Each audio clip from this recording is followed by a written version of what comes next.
Halo semuanya, Ken kabare. Kan kemarin aku bilang di story TikTok kalau aku mau bahas leak kan. Ternyata udah pernah. Ya udahlah ya, mendingan kita bahas ratu leak aja, yaitu Rangda. Kan laki-laki selalu menepati janjinya. Mana yang bilang cowok semuanya tukang bohong, ha? Mana?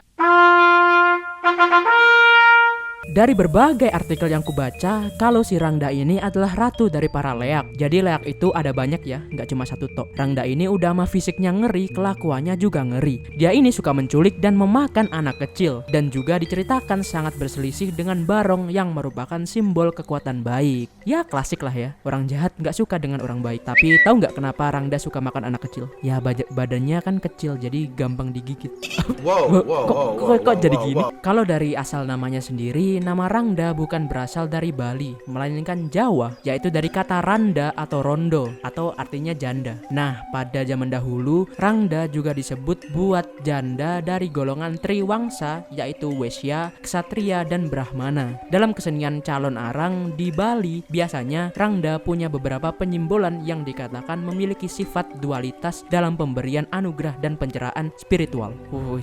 Udah berat nih bahasanya nih. Penyimbolan yang pertama yaitu Rangda sebagai simbol Adharma dari ratu kejahatan, yaitu janda digerah. Adharma adalah segala bentuk tingkah laku yang tidak baik, tidak suci, dan selalu menyimpang dengan kebaikan. Tindakannya ini selalu menimbulkan karma. Ya wajar sih, kan Rangda ini adalah ratunya kejahatan. Kemudian penyimbolan yang kedua adalah Rangda sebagai bentuk dari perilaku Ashubha karma atau kejahatan tadi, sehingga lambang swastika menjadi cerminan Sang Hyang Rua Bineda sebagai simbol penyeimbang untuk selalu berperilaku baik. Lambang swastika sendiri adalah lambang untuk keseimbangan antara kebaikan dan kejahatan. Dan penyimbolan ketiga adalah Rangda sebagai biang dari kemunculan rasa emosional dalam keagamaan. Jadi Rangda inilah simbol dari kemarahan pada saat beribadah. Aku nggak paham sih, ada yang bisa jelasin nggak? Sekarang kita bahas fisiknya si Rangda ya. Bukan bermaksud buat main fisik nih, tetapi ya kita belajar aja gitu. Wujud dari sosok Rangda dalam konsep pemujaan Bali ada beberapa. Yang pertama yaitu Nyinga atau Nyingo. Apabila bentuk muka Rangda itu menyerupai singa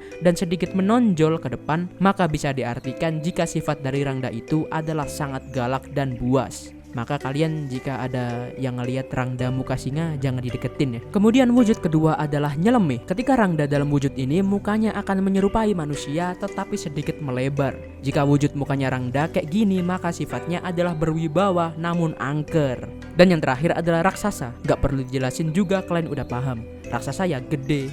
Mana ada raksasa cebol? Pokoknya ini yang paling ngeri coy. Asal-usul dari Rangda sendiri masih agak bias. Ada yang bilang jika kemungkinan besar Rangda berasal dari Ratu Mahendrata yang hidup di Pulau Jawa pada abad ke-11. Makanya namanya berasal dari unsur Jawa. Ia diasingkan oleh Raja Darmodayana karena dituduh melakukan sihir terhadap permaisuri keduanya. Karena kesal telah dituduh, ia pun akhirnya menyihir kerajaan itu, yang dimana membuat setengah populasi kerajaan tersebut meninggal secara misterius. Kayak Thanos dah. Nah, karena ilmu sihir yang ia miliki ini sangat kuat, mungkin dia juga bisa berubah-ubah wujud fisik.